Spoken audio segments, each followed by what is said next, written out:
Hey, the LA Galaxy won. Can you guys believe that shit? What? It took them 7 games to finally get a W, and the LA Galaxy wins. Nice. I'm Bryant. Wait a minute, we gotta do this properly. Welcome to News Across the Galaxy. My name is Bryant. We are here in the virtual world, and I'm joined by Mr. Edgar Zuniga. How you doing, sir? Man, things are so virtual over here that I'm literally in the freaking Tron world right now. I'm in the grid, as you can see behind me. But hey, that's what we got to do, baby. When Eddie's not here, everything goes pretty nuts. Yeah. See what happens when he goes to Coachella and doesn't invite us? I know, right? Loser. And I also have Spenny here. Hello, Spenny. Oh no, no Damn it, Spenny Penny. today. Well,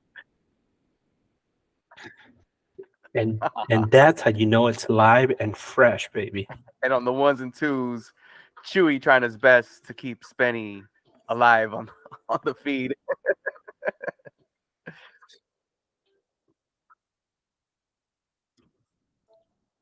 All right, for sure.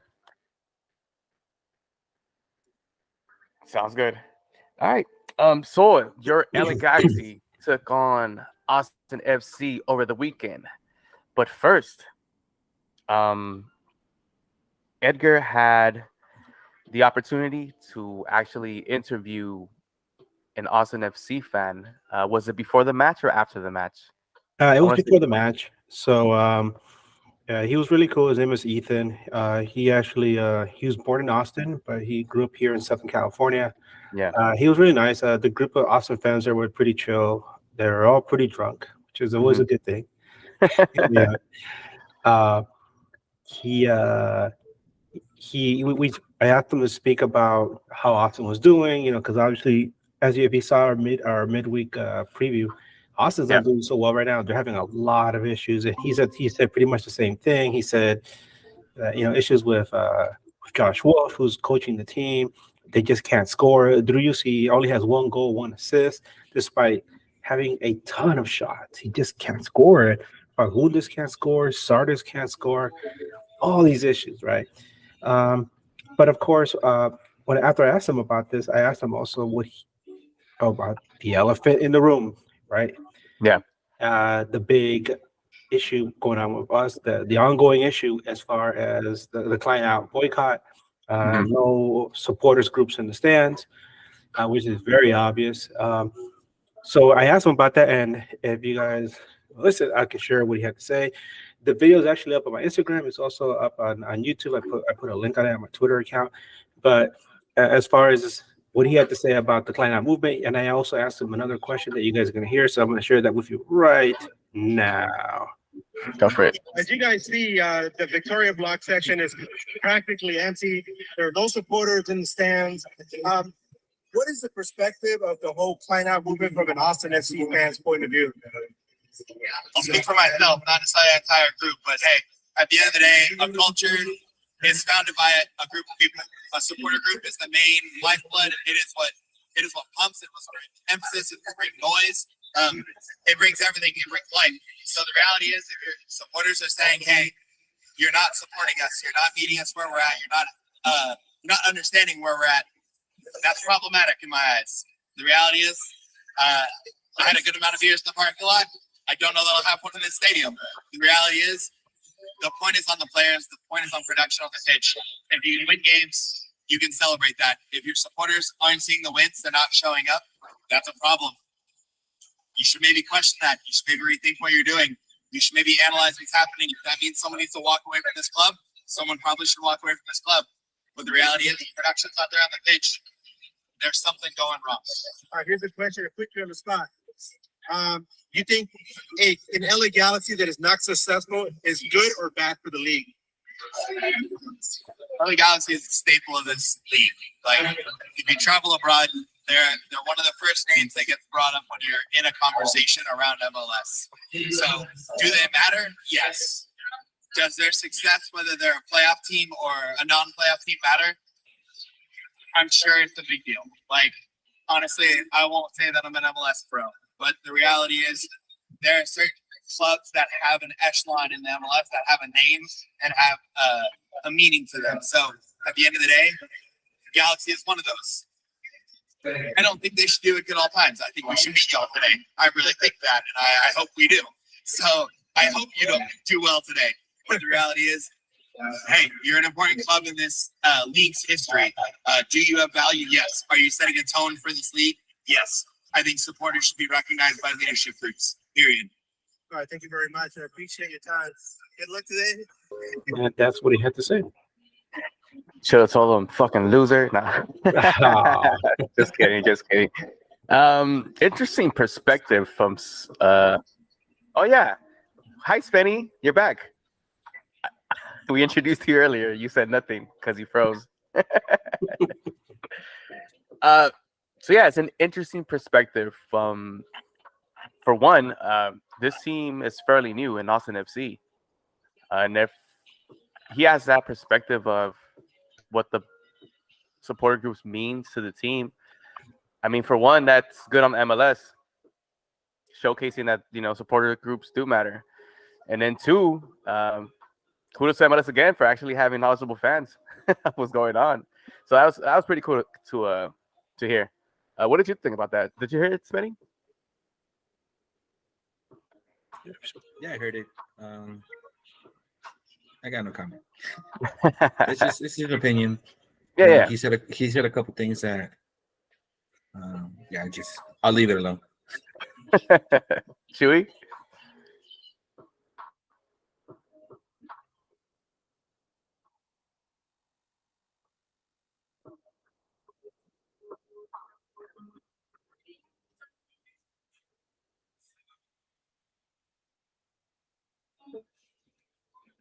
Yeah, legit. Go ahead. Yeah, the one vibe I really got from him was that he's one of those people that get it. Like he understands, he feels that like MLS is kind of like a brotherhood, and he's like, you know, if fans in New York are protesting for a reason, and you know, we support them. If fans in Columbus were protesting for a reason, we'll support that too. And that was very interesting coming from an Austin fan because you know they have Anthony Precourt there. And he said, you know, if Galaxy fans are protesting, then there must be a reason why. You got to support that as well. So I thought that was a very interesting perspective coming from, you know, a team that is also struggling. But in this, at least this fan understands what's going on off the field. Mm. Yeah, it's pretty refreshing to hear other fans from other teams have a take in that. And which is pretty cool. So, your LA Galaxy ended up playing Austin FC this weekend. But before we get into the game and any lineups, I want to maybe dissect what the post-game press conference was. We'll start off with the Chicha one, which was very interesting to me in the fact that how he worded the feelings of actually having a win after 6 games, right? If Chewy, whenever you're ready, just start playing that. 7 games. 7 games, yeah. It took him a while. So yeah, this is a Chicha getting asked about how he felt after the win. What's up, guys? Hey, Javi. I mean, first of all, how did it feel to get a win? I mean, what you guys? Amazing, man. Amazing. I was talking now with JK about it because he asked me like, "What do you felt a part of the goal when they finished?" No, and I said the sensation is like a release more than emotion, more like happiness and excitement. It's more of a release because, yeah, I think when you are in this type of clubs, and when I say type, when very very successful clubs, the pressure, the responsibility, and the standards are very high. So it's not the same to be in another club and don't win 6 games. Here in LA, you don't win 6 games in LA Galaxy. And then things, as you can see, we don't have even fans in our stands. Imagine how's that. So yeah, it was a release, a very like a confirmation moment because this team, this organization deserve this. Not only the win, but deserve like having in a good momentum because the players that we are here, the coaching staff and as well, everyone is trying to do the best as we can to put this team as the best in the best position. And last season we qualified in 4. I always said it. We did a very good season last one. You know, I think the pressure about our neighbors is the thing that they are blinding us a little bit. A part of, like, of course, in the last I don't know how many years LA Galaxy we haven't won any championship, and you know, in my words is always like every season you need to be fighting at least to get a championship, you know. But the sensation is just release confirmation, but yeah, we hasn't won nothing. It's just one game, and then on Tuesday, we need to turn the page, like always, and start focusing on Orlando, a very difficult travel and game against an East Coast Conference team. So, yeah, we're excited. Of course, this is going to give us a lot of confidence. Interesting. The sigh of relief was my biggest takeaway from that. 6 games with frustrations within the team. Even Vanny spoke in the games where the LA Galaxy lost that he felt that the team was playing well. It's just the results. It didn't show in the results. And in this one, it did. So, especially with him scoring in this match, I'm pretty sure he felt that relief as well. How'd you see that, Spenny? That bit? What he was saying? The Chicha clip that we just played. Yeah, so I mean, for him, the perspective is a little bit different. It's only been 2 games for him, right? One full game. So there's that stat out there that I'm pretty sure he's aware of, that the team hasn't won since like November of 2021, right? Without him or something like that. Or is it 22? Since 22.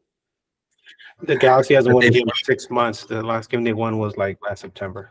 I'm saying that they won without him. Oh, yeah, it's been a while, right? Wow. I think that it's like November of 2021. So I mean, I'm pretty sure he's aware of that. Yes, it's 7 games into the season, but it's only been 1.5 games with him, and his impact on the field, I think, was noticeable. So I think he's in a different mindset than the rest of the team and where we're at. I would be if I was in his position. Yeah. Edgar, anything on his tone of how he answered that question? I mean, we've been noticing all the frustration piling up on Chicha's shoulders, and the fact that, you know, he's only been playing like 2 or 3 matches now, but as the leader, not only on the field but probably off the field, in the locker room, even though he wasn't playing, I'm sure that he feels the pressure, and it trickles down from the top all the way down to the bottom. And as team captain, he's got to be able to set the mood, set the standard for his teammates, and that means going out there with a winning attitude. And after that last game, which every Tráfico is a pretty emotional game for both sides, and having to lose like they did when they finally put together something of a semblance of an effort, right? And to come out and be able to put another good effort together against a team that's also struggling, that's good. It shows that all that hard work is finally paying dividends. But man, it sure took a long time. I mean, at this point, they're swimming, against the stream up the river. Yeah, it took them a month and a half to finally get a win, and there's no reason why this LA Galaxy team shouldn't have won this game, which we'll get into the game later. This next clip that we're going to play, it's of Ricky Puig, and he was asked about the yellow card that he received, which is one of my, when we get into the game, it's one of my dislikes. Chuy, if you could pull that up, that riquísimo. Ricky, felicidades por ganar. Al comienzo del partido recibiste una tarjeta amarilla. Tu opinión sobre esa jugada, y también te pierdes el próximo partido. ¿Cómo te sientes sobre eso? Y en tu opinión, ¿están haciendo suficiente los árbitros para proteger a los jugadores creativos? Mira, es algo que no me gustaría hablar. Creo que es darle mucha importancia a una figura que creo que tiene que pasar por desapercibido. Creo que es el árbitro, pues tiene que hacer su trabajo y que no se hable del árbitro. Pero a mí me dan patadas durante 90 minutos, a lo mejor el mismo jugador 6 veces, y no le sacan la amarilla. Yo hoy doy una patada en el minuto 1 y el árbitro ni se lo ha pensado y me ha sacado la amarilla. Creo que es algo muy injusto porque el equipo ahora se va a Orlando y yo no puedo viajar, y creo que esto para el equipo pues no nos ayuda nada. Luego sí que es verdad que los entrenadores de la MLS y los árbitros de la MLS hacen meetings para decirle a los jugadores qué hemos de cambiar, qué tal, pero yo creo que se tiene que proteger mucho más al jugador creativo, y yo soy un jugador creativo y creo que a veces por hablar mucho me sacan amarillas, pero porque veo cosas que hay muy injustas y que no se valoran, y creo que a veces los árbitros tienen que mejorar ese ámbito. A ti. Sorry, Vicky. The question was. It's very important, this question. The question from Robert was on him getting a yellow card early in the game and how he feels that he's going to miss the next match, and his thoughts on the refereeing. Ricky's answer. Look, it's something that I don't want to talk about. It's because I'll be giving too much importance to a person who doesn't need to have a line, shed on him. I think he's a ref and he needs to do his job well. She just cussed. In a play like that, maybe the same player that I fouled gives me, kicks me 6 times and doesn't get a card, but me on the first, foul, I get a yellow. And I think it's not fair because, now the team goes to Orlando and I can't travel with the team. And, it's true, if it's true that refs and MLS have meetings, I think, it's important that, creative players like myself, they need to be protected because, it's part of the game, and I think that's something that's been missing. And, sometimes it's because I'm talking too much on the field and I get yellows for that, but I think I see a lot of unfairness in that. Thank you, Vicky. Did I miss anything? Yeah. And shout out to Vicky for translating everything that Ricky Puig said. So, what you guys think about that, Spenny? Just cállate, güey. If you're talking too much and getting yellow, shut up. You're not the team captain, right? He's a fiery guy though on the pitch. Yeah, if it's that much of a concern, well, look, what I'm gonna say is I'm gonna give a little credit right now to Chicha of the attitude change that Ricky Puig's gonna make, because for the first 6-7 games or the 6 games, he had a captain that couldn't hold 2 veterans together on the field with Guzman, right? Fucking the 2 yellows came in the same, or the reds came in the same game.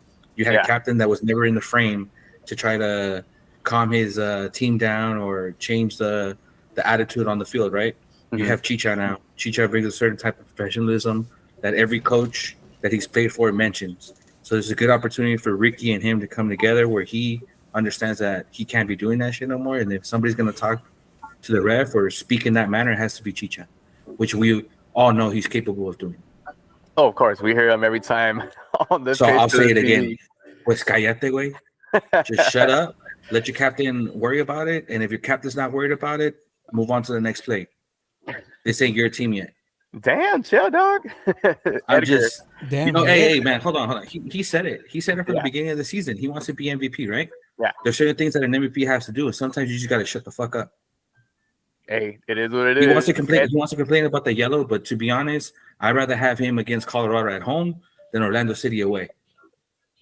Hey, he's going to have to miss the next game. Edgar, he mentioned that there's times that players keep kicking them, and the ref never reacts. What do you think about him throwing kind of the refs under the bus?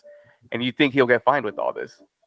I don't know if he'll get fined, especially after, Vanny threw that rant, not recently, and nothing happened. And after Costa, actually threw a dude to the ground after giving him a sleeper hold, nothing happened, right?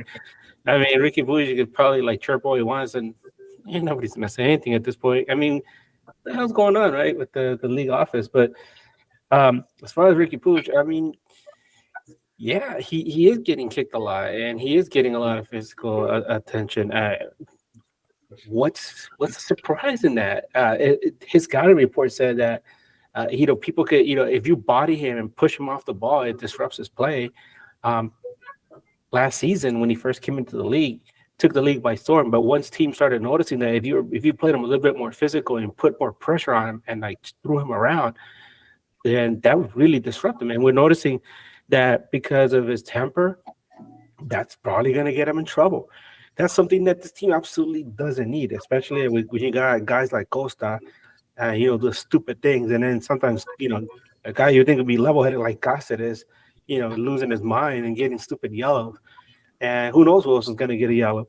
So these guys, especially Ricky, needs to chill, man. Pump the brakes. Like Spenny said, you're not the leader of this team. Let Chicha talk. Let him be, the guy who speaks up on your behalf. If you're gonna chirp to anybody, chirp to Chicharito. He's been in the league longer. He understands how it works, and he's the guy who's gonna represent you against the ref. Period. Nobody's trying to get more calls on this team than Chicha too. Yeah. Well, this is my thing.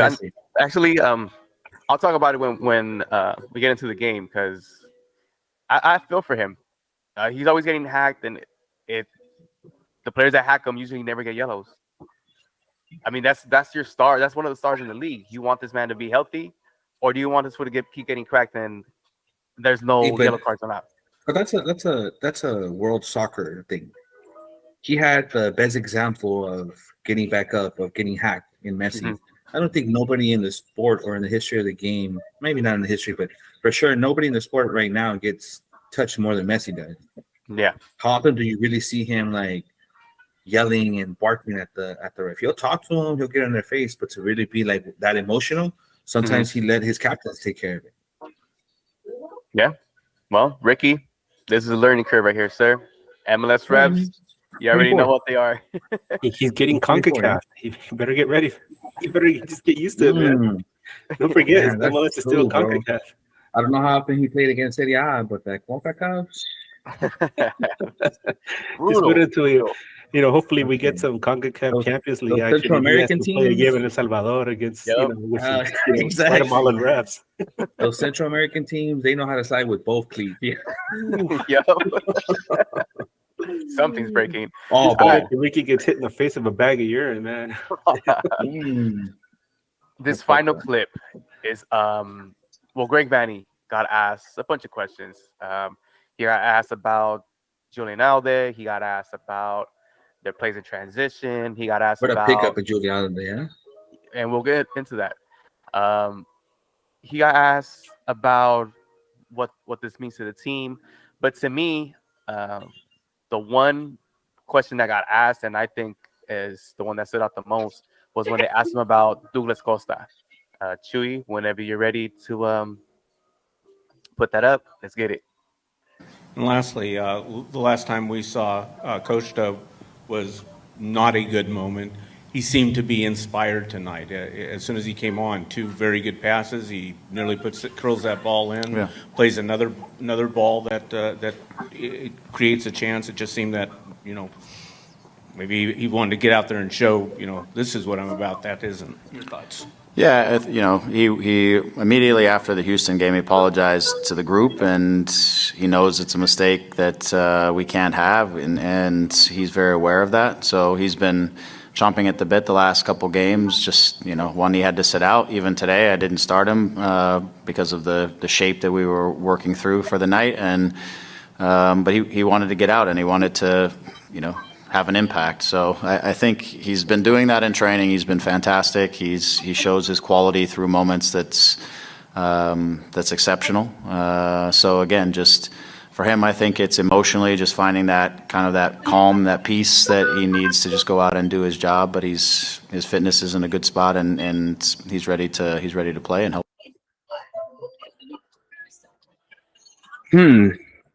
Edgar, has Douglas Costa turned a new leaf? Is he the player that we've been waiting for? No.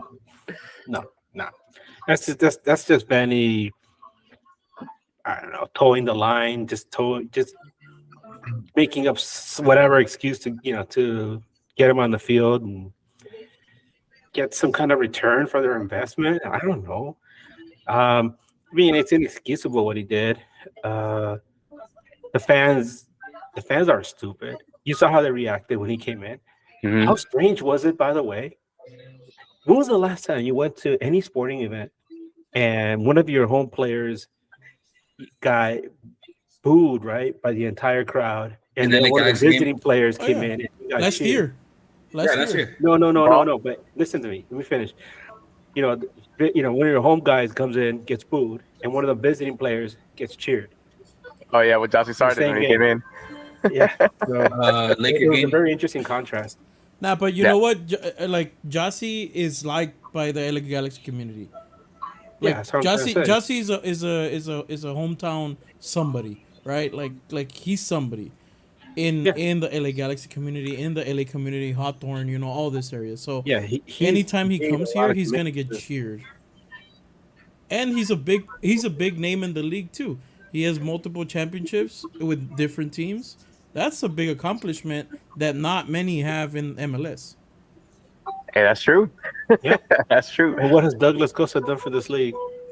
Nothing. Not even Red earned cards. a paycheck. And let me throw this to you, Spenny. You've played in a bunch of teams before, in organized teams.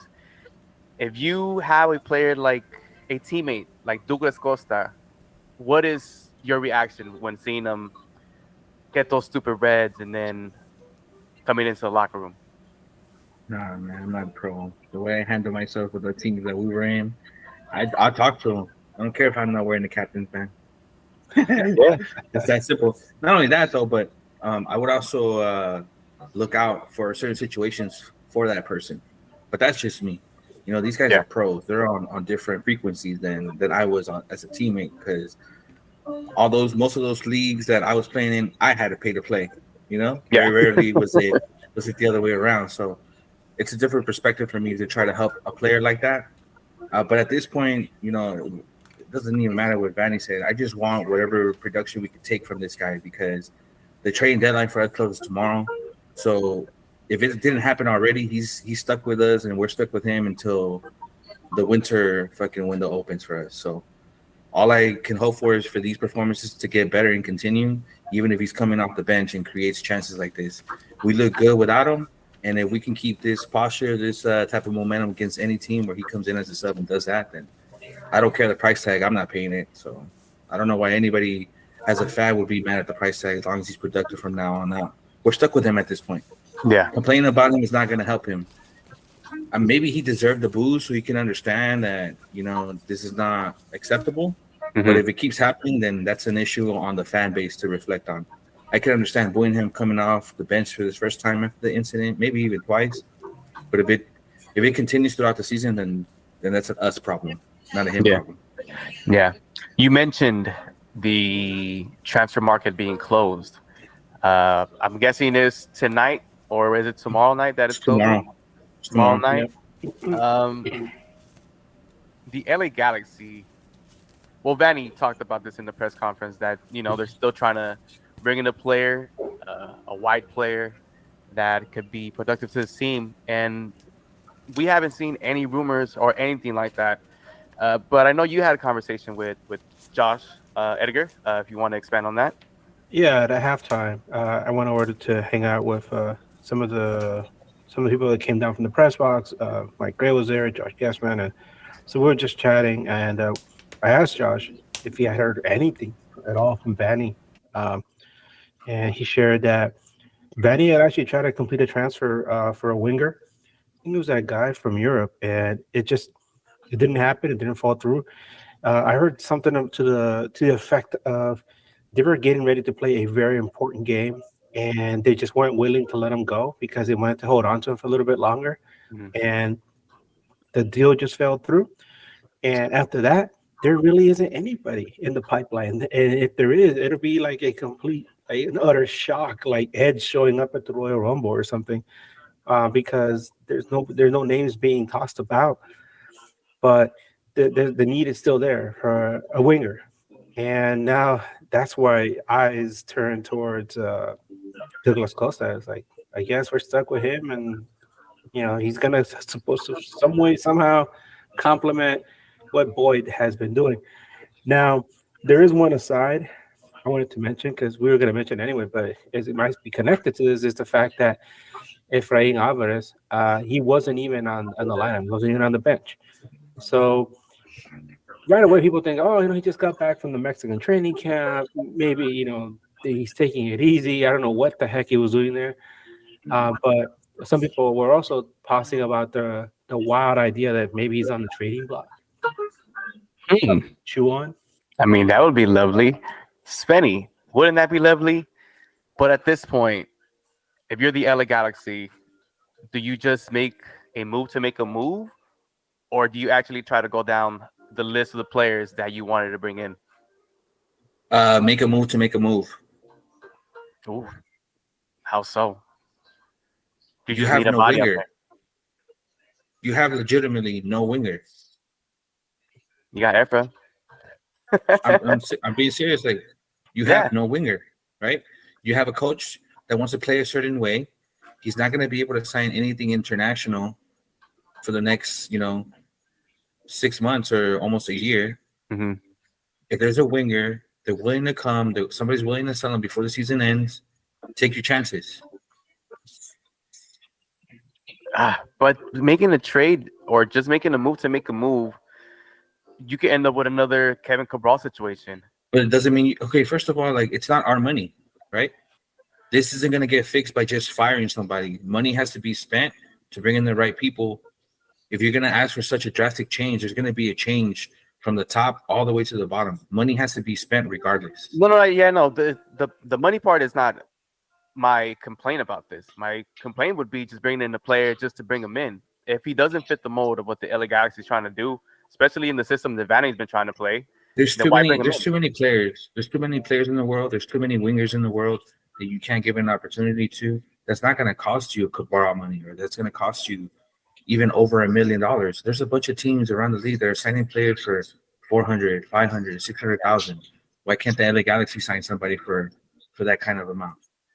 And when I mentioned the Cabral thing, it wasn't because of the money thing. It was the on-field product or lack thereof from Kevin Cabral. Okay, so you rather put out Efrain Alvarez out there or Memo Rodriguez out there that are not wingers over giving somebody an opportunity, giving somebody that's not getting a lot of playing minutes in their league, and giving them an opportunity to showcase their skills.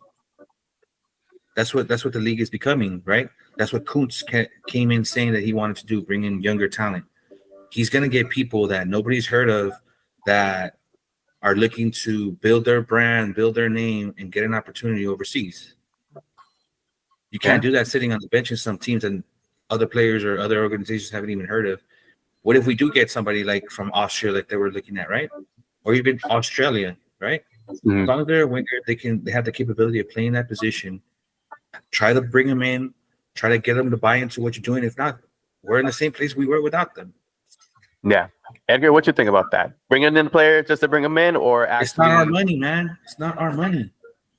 At this point, I think it's important to make a move. Also because it's early. It's still early in the season. I know it sounds terrible because the team has such a horrible start, but it seems like they're finally getting things in place. And if we can find anybody, even a warm body, right, that can play that position and do it even just decently enough to be consistent, that's what's important. Because right now you're putting people in there, they really can't play that position, and you're doing a disservice to everybody else on the field. So just finding anybody that can fit that place, and if it doesn't work, it doesn't work. But at least you gave it a shot instead of just sitting there. And I'll bring up Efra again, right? We love to talk about him so much, right? He's such a hot button topic because his value is diminishing day by day. I mean, he went from being presented the number 7 at the start of the season to not even being on the bench for this game. So if you get what you can from him, what does Eddie always say? Sell high, right? Yeah. There you go. Get him out of there. Send him to the Mazatlan. Send him to Tijuana. To I don't know, whatever. Just get him out of here. Hey, I'm of the idea that we should bring in the player that, not just to bring him in, but we'll see what happens. I mean, they still have like a whole. Right. Yeah. Just think about it, right? Look at this game. I'm gonna get into the game a little bit, but look into this game. Look what happened with Chicha being on the field. Look what kind of space opened up for Ricky Oh, well, Puig. you know what? Let's do the lineups and get into the game. But I'm saying, imagine if another winger came in to stretch out the field properly. Yeah. So let's have to account for a true winger. You have to. Yeah. Well, let's get into the game. Yesterday, Saturday night, April 22nd, 2023, your LA Galaxy took on Austin FC. And your LA Galaxy came out as so. And goalie, number 33, Jonathan Klinsman. Your center back pairing was the veteran Casares and the young man Jalen Neal. Outright, Lucas Calegari, and making his starting role debut because he debuted already, but he started in this game. One Julian Alde out left in the midfield. Who scored has this formation as a 4-4-2. Apple had it at a 3-5-2, which whatever I didn't get. I can explain that to you later on. Yeah, so Ricky Puig was on the left side. Your CMs in the center was Brugman and Delgado. Outright was that Boyd Nice. And up top, you have one Dejan Jovic, and of course, your captain, number 14, Javier El Chicharito Hernandez. All right, boys, what you guys think about this lineup? I'll tell you what I think right away because when I first saw it, I thought it was interesting. It looked like a 4-4-2, right? On who scored, but to me, it was more like a 4-3-3 that kind of blended into like a 3-5-2, and yeah, the four guys in the back, right? And then you had like three guys in the middle actually, because the way it looked like it was Brugman, Delgado, and Puig in the middle, with Chicha in the middle up top, and Jovic and Boyd flanking him. So it was almost like Jovic just was playing like kind of like a winger. But if you looked at him, Jovic and Chicha kept switching off, and from time to time, depending on what was going on, they would switch to a 3-5-2 where you had Martin. You had Cáceres, right, and Neo, and with Brugman, who would fall all the way back, playing almost like a CB, with Aude and Calegari pushing up as wingbacks and to join the midfield, and leaving Jovic and Chicha up top. So that's where you had your 3-5-2. So they kept switching back and forth in that, and you could see it on the field. And I want to say that for me, it was great. Noticing that you're something we've all been asking for is let's have two forwards, right, to begin the game. Yeah, some offensive punch. So when you have a 3-5-2, that's a very offensive formation. I'll tell you more about what I thought later on, but I just want to get what you guys thought on the lineup as well. Spenny, I know you had some what is it? I forgot, but you had mentioned, and this is the best lineup that the LA Galaxy could put out. Yeah, this is the best lineup they could put out. I know that some people lost confidence in Jovic being able to play with another forward up there, but you saw the connection that he was able to have, the understanding that he has with Chicha. There's a couple runs where they directed each other on the field, on the fly, on how to run off of each other, and it opened up space for both of them, right? The formation, I like it because it's fluid. The new left back that we got coming in, he's a true left back, and he knows how to run that wing.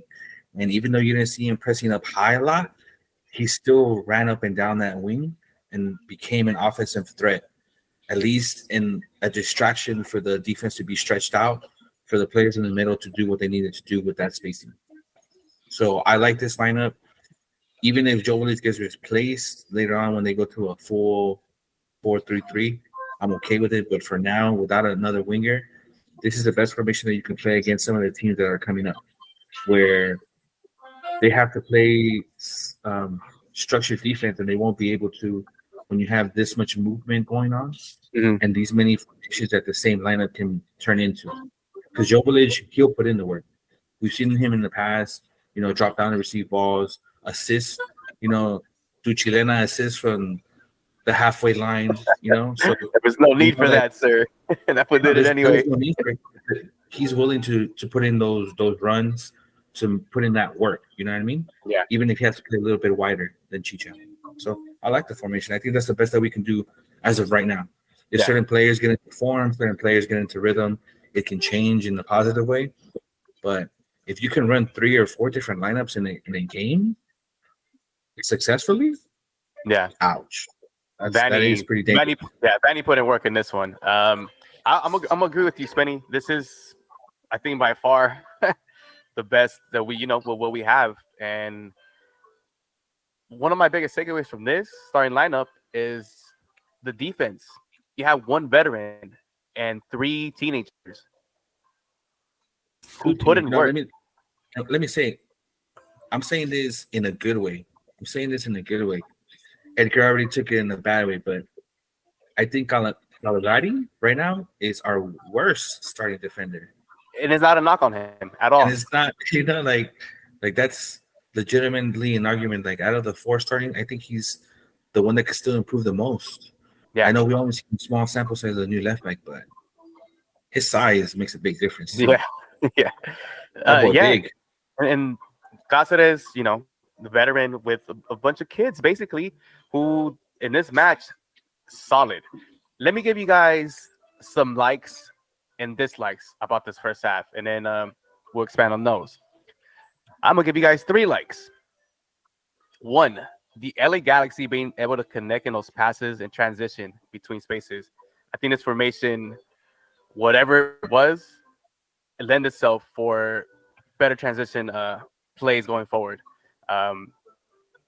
Another thing that I liked about this game, or this first half, was the wing play. That work rate that Julian Alda does on that left side, I mean, he didn't stop running the whole game. Another thing on the right side, Tyler Boyd, usage of 45% from the wingers. He had a lot of possession, which, I mean, we've seen him what he could do one-on-ones. He's putting people on skates. Another thing that I did like and enjoyed in this match was just the work that the center mids do. This trio proved in that first half and throughout the whole game that this is and could be the best trio in MLS. Some dislikes, and I'm probably nitpicking because I believe this probably was the best performance we've seen from the LA Galaxy in a while. The early yellow. I know I mentioned this early with the whole Ricky Puig thing, but I'm kind of with him, dude. This kid keeps getting hacked and no yellow. His first foul, I know usually, the first foul, if it's like a big foul, you give him the yellow. But on his yellow, it wasn't a big foul. Well, not to me, at least. Yeah. Another thing that I disliked was the slow start to this game. The LA Galaxy didn't get it going till maybe like the 20th minute, something like that, when they were barraging Austin FC on their end, and they had a lot of possession. And the early mistakes. We talked about this before we even started the show, that Jalen Neal had a shaky moment where Jonathan Klinsmann bailed him out. And it's something, I mean, it comes with the age. No. I Okay, gotta interrupt you on that one. Go ahead. I invite everybody to go watch that again. Mm-hmm. And Klinsmann stopped. And put his hands down on his side, like if he was gonna get ready for a shot. Mm-hmm. And Jalen Neal did fuck up in the sense that after that he passed it, but Klinsmann should have came off his line completely and just ran that ball down. I invite everybody to go back and watch that, and you'll see how Klinsmann's running, and then he just stops, put his hands down. He could have gone to that ball at the top of his box, but he stopped between the 6 and the 18, which you're not supposed to do as a goalie either. Yeah, miscommunication, nonetheless. That it was a scary moment for the LA Galaxy. Edgar, you have something to say? Yeah, interesting you mentioned miscommunication, because I kind of disagree with what's Penny as far as Joveljic and Chicha, and this is something that I was going to mention anyway, because it wasn't just me. When I spoke to the other reporters at halftime, they all said the same thing, which was there was a sense of miscommunication between Chicharito and Dejan Joveljic. Yeah, they were switching off to see who could be the striker, but there was some kind of awkwardness or lack of fluid communication or understanding of what role they were each going to play during the first half, to where there wasn't much going on in the box, which is why you said what you said, Brian. Why did it take them so long to get things going? They had all this possession, and then they get to the final third, and they just couldn't solve it, because nobody knew who was going to do what. It was like Chicha was going to do what, and then Jovic, and then sometimes they would share the same space, and they were just getting crossed up, and it took them a while to really figure it out. When they really came out looking good was straight out of the second half, and you could tell that somebody, whether it was Vanny or somebody else in the club, sat down with them, and they're like, "Look, guys, this is not working out. This is what you need to do, and figure it out among yourselves, talk or something. But you guys need to stop trying to cover each other's spaces because this is not doing us any favors." That's when things really, really started to click. And we saw that because the scoring started shortly thereafter. And I think we're saying the same thing. I think we're saying the same thing. I'm not saying that it was the most effective attack that we had, but like I mentioned, right, they were both talking to each other on the field, clearly trying to direct each other, you know. And the one thing I point out about that is that it was never in a negative way or in a condescending way, right? It was always communication. They were getting it together. Where you saw it in the second half, how it translated to just being a success, right? Can it get better? Yes, but it didn't get worse, at least, right? As the game wore on, it didn't get worse. It only got better. For the first time, them playing together the entire season from the start, I think they did just fine to make those adjustments at halftime. And I'm saying this is the best lineup because they work well off of each other when they get it together. I mean, look how many assists Jovic had last year. Yeah. More than half of them were to Chicha. And Chicha mentioned this in the press conference as well, that the lack of continuity with the lineup and the time they've been playing, because Chicha was out with injury. I know as much as we don't like this player, Costa was out with injury, so you couldn't, inject them into the lineup and have some type of momentum going with one squad. It's been different lineups, and yeah, it showed in those first 20 minutes to me. But I mean, after that, it was just straight domination from the LA Galaxy. I don't know if you guys saw it the same way. I was gonna say, who looked like a perfect fit right from the get-go is Julian Aude. This dude is amazing. Everybody was gushing about him at halftime. They were like, "Damn, this kid is good. This kid is. He has he's calm. He has a good footballing IQ. He doesn't try to do too much. He immediately understood what kind of responsibility he had to fulfill for this club, and hopefully that's going to grow as he learns the system more and more as time passes, considering this is only his second game with Galaxy, considering this is his first start, and to make that kind of impact on the club. And he's only 19. Man, this kid is just, the sky's the limit. And we're very fortunate to not just have him, but, you have Caligari. And like Spenny said, it just so happens that Caligari is just, you might say, he's like the, the lesser of all those guys. But there were times when I was watching him play, and he was just going shogo bonito, right? He was just doing stuff that you only see like futboleros in the favela, where he's doing things with his feet that Costa will do. Once in a while, si le da ganas, right? But Lucas Caligari was doing it like nothing, like it was natural to him, and so that's something that's very exciting, because for the longest time, what was the Achilles heel of this team? It was that back line. It didn't matter if you had Zlatan out there or Chicharito or whoever. Didn't matter how many goals they scored. That back line would always come back to haunt you. And they finally got that settled. Yeah. But a bunch of teenagers. Who would have thought that was the answer to go young?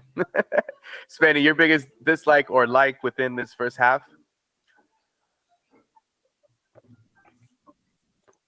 You're muted, Spenny.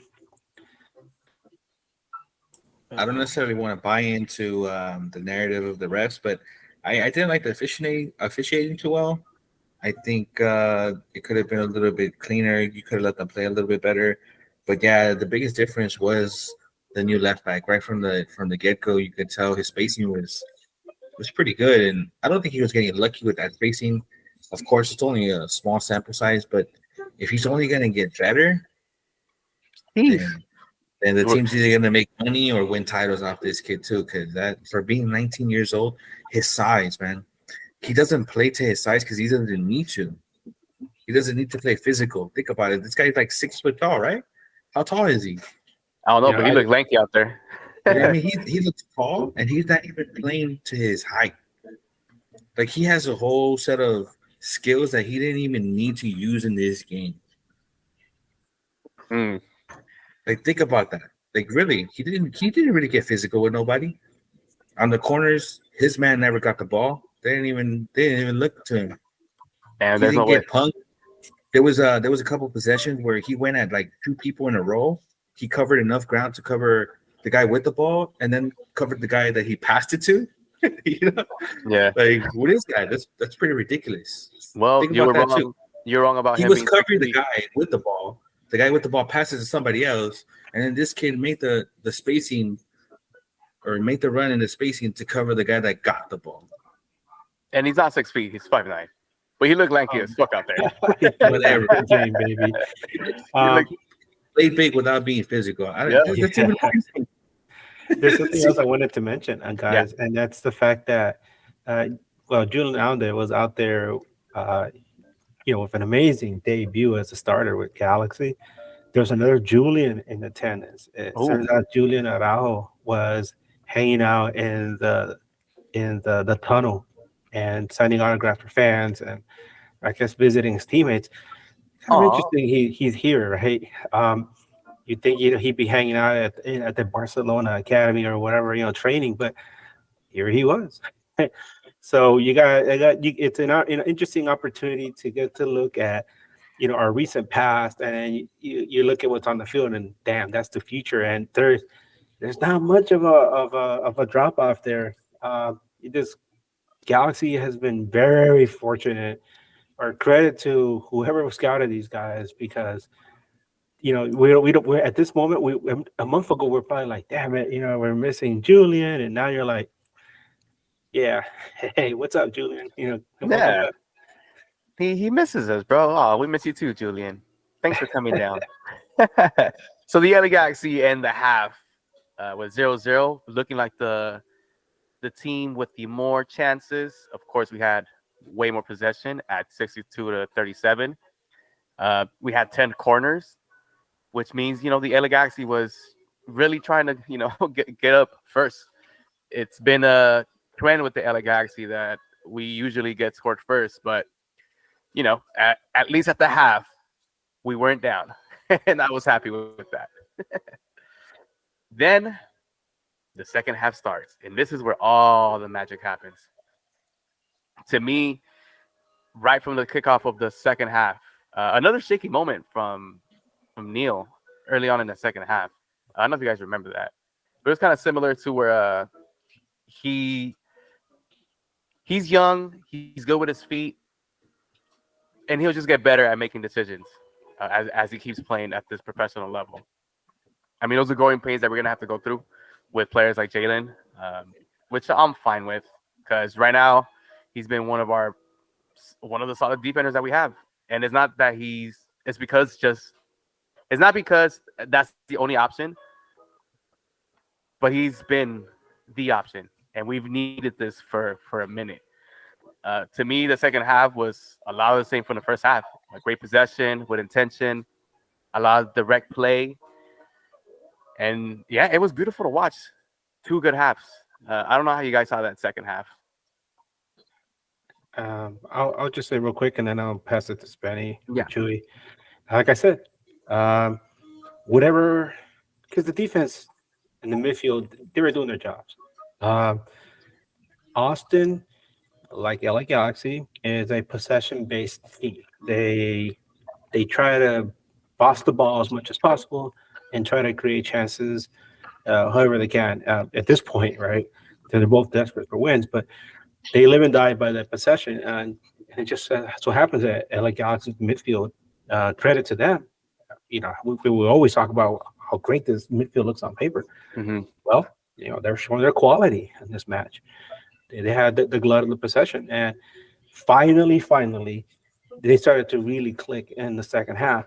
And whatever Chicha and Joveljic talked about, we started to see them start to really give Austin more issues, and then it led to that first goal, which we can discuss in more detail. But first, I want to pass it over to Spanny and get his thoughts in the second half. I think it was pretty obvious the change in tempo for the team. They did look a little bit lost in the first half, and in the second half, they seemed a lot more direct.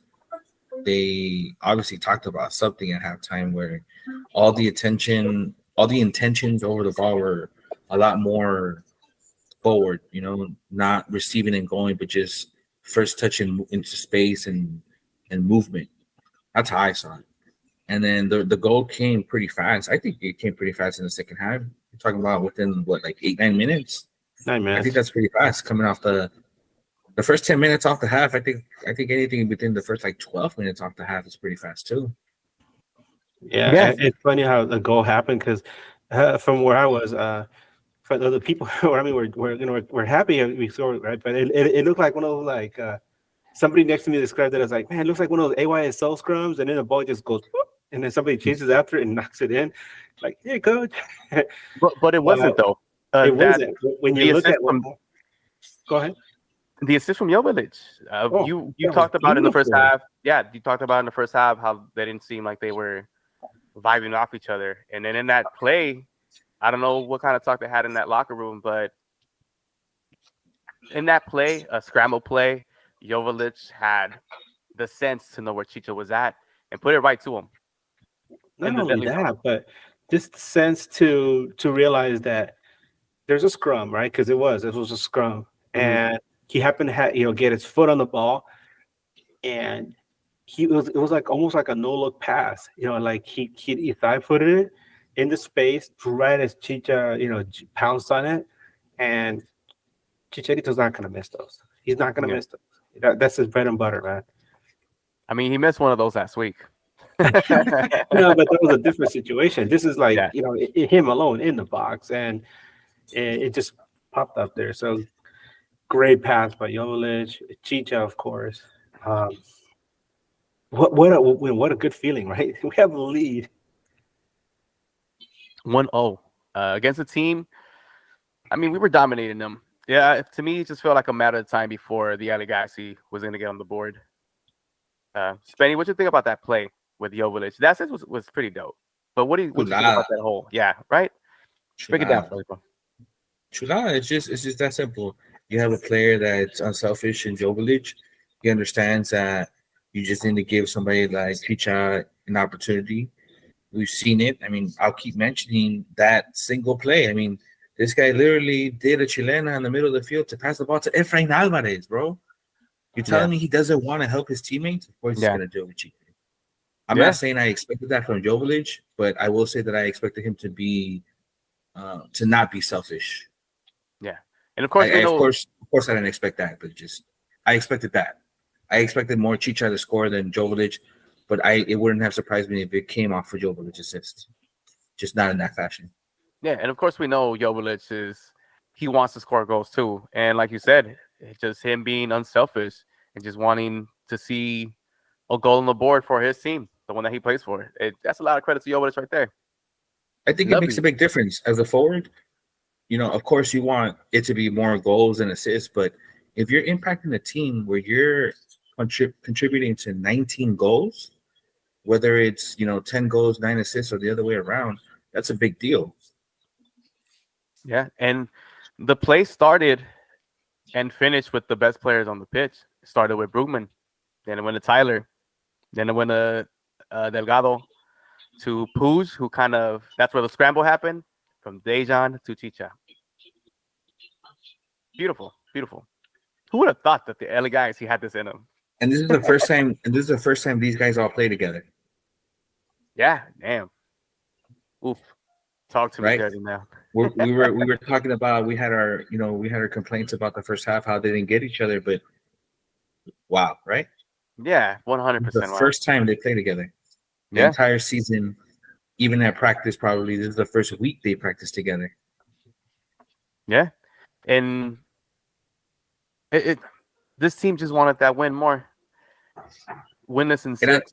I trust his defense so much so that you can see that in my fantasy. I had $1 million left over for my fantasy on MLS, and I still went with Klinsmann. Yeah. Yeah. You can do the math on my lineup. I'll screenshot my cap, and I'll post it. You can run the numbers on my lineup. I had $1.2 million left over, and I still went with Klinsmann as my goalie. Speaking of fantasy, I got wrecked. Well, I didn't get wrecked, but I got beat by my brother Willis. Damn you, Willis. He beat me at 1 point. Yeah. Anyway, it didn't take that long for the LA Galaxy to get their second one. Only 10 minutes after. What great a counter. defensive play. Yeah, pressuring the guy on the ball. Go ahead. Before you mention the counter, you got to mention the great defensive play.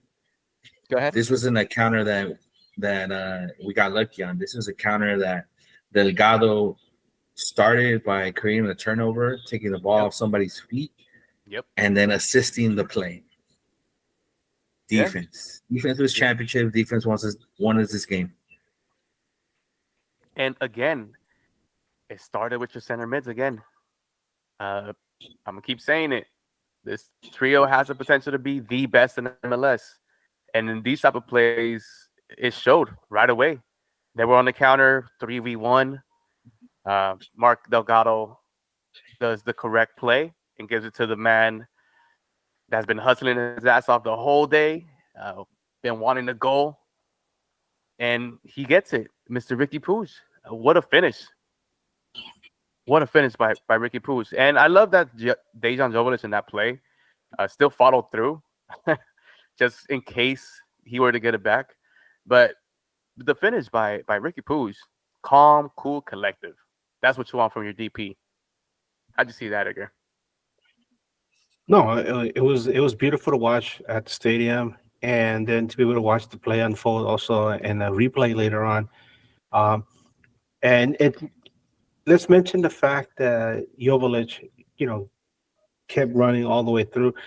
I actually feel that Dejan Joveljic kind of expected to get the ball back on his feet as he was cutting into the 18, and that didn't happen. Instead, we saw Ricky Puig, take this blast.